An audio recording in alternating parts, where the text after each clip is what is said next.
Bukod kay Tatay Rodrigo Digong Duterte, sino ang pipiliin mong mamuno sa ating bansang Pilipinas ngayong darating na halalan para sa isang survey?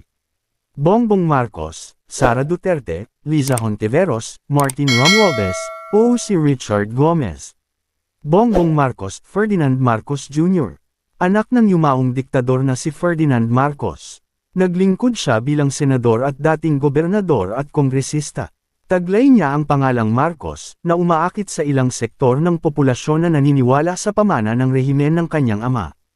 Ang kanyang estilo ng pamumuno ay madalas na nakikita bilang pragmatic. Ang pangalang Marcos ay binatikos din para sa mga pang-aabuso sa karapatang pantao at katiwalian sa panahon ng pamumuno ng kanyang ama, na maaaring maging isang malaking hadlang para sa kanyang pagkapangulo. Inday Sara Duterte, anak ni outgoing President Rodrigo Duterte. Naglingkod siya bilang alkalde ng Davao City at kilala sa kanyang matigas at walang katuturang estilo ng pamumuno. Matibay na ugnayan ng pamilya sa politika, na may napatunayang record sa lokal na pamamahala. Siya ay may tapat na tagasunod mula sa mga taga-suporta ng kanyang ama at binigyang diin ang pambansang seguridad at mga patakaran laban sa krimen. Nakikita ng ilan na ipinagpapatuloy niya ang mga kontrobersyal na patakaran ng kanyang ama, na maaaring maging polarize ng mga botante. Ang kanyang diskarte sa pamumuno ay maaaring makita ng iba bilang authoritarian. Liza Hontiveros, isang senador na kilala sa kanyang advokasya sa karapatang pantao, karapatan ng kababaihan, at katarungang panlipunan. Nagsalita siya tungkol sa mga isyu tulad ng pangangalaga sa kalusugan, edukasyon, at transparency sa gobyerno.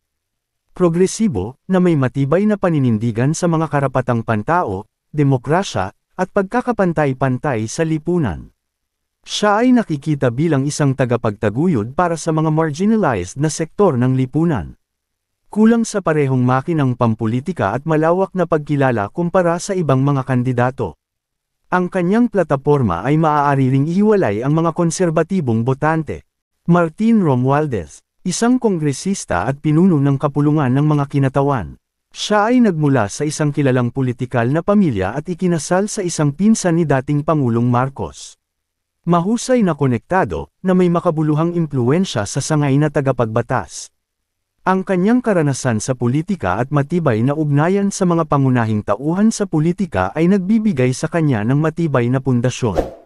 Maaaring makita bilang bahagi ng pampulitikang establishmento, na hindi gaanong nakakaakit sa mga naghahanap ng bagong pamumuno sa labas ng tradisyonal na mga pamilyang pampulitika. Richard Gomez, actor turned politician, kasalukuyang nagsisilbing mayor ng Ormoc City. Kilala sa kanyang karisma at trabaho sa lokal na pamamahala. Charismatic, na may malakas na presensya sa media at positibong reputasyon para sa kanyang trabaho sa Ormoc. Nakatuon siya sa serbisyo publiko at pagpapaunlad ng infrastruktura. Ang kanyang kakulangan ng malawak na karanasan sa pambansang politika ay maaaring magmukhang hindi gaanong kwalipikado kumpara sa iba na may mas maraming karanasan sa gobyerno. Sina Sara Duterte at Bongbong Marcos ay malamang na magpapatuloy ng isang mas konserbatibo, nakatutok sa seguridad na agenda. Si Liza Hontiveros ay nagtataguyod para sa mga progresibong reforma, habang si Martin Romualdez ay nagbabalanse sa pagitan ng tradisyonal na pamamahala at modernisasyon. Maaaring bigyang diin ni Richard Gomez ang lokal na pamamahala at infrastructure. Ang pangalan ng pamilyang Marcos at ang pamana ni Duterte ay may malaking papel sa pangunawa ng publiko, alinman sa pag-akit ng mga tapat na taga-suporta o pagpapalakas ng oposisyon.